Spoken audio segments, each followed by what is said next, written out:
sabihin guys, itlogan na talaga ang hito natin yan, no? Oo. Na testing. Ang dami talaga. Ilan libo yung itlog ito. Oh. Dami. Taba. Puro babae pa yung nadali ko. Dali natin pare. Oh. Taba oh. Sa taba ng ano. Yung dalawang ano.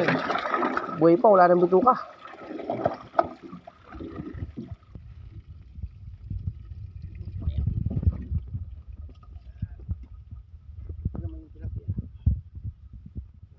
Uwi ko. Yan o. Finish na. Dito galing yung dalawang ano. Dalawang peraso. Yan. Tabag na tabag.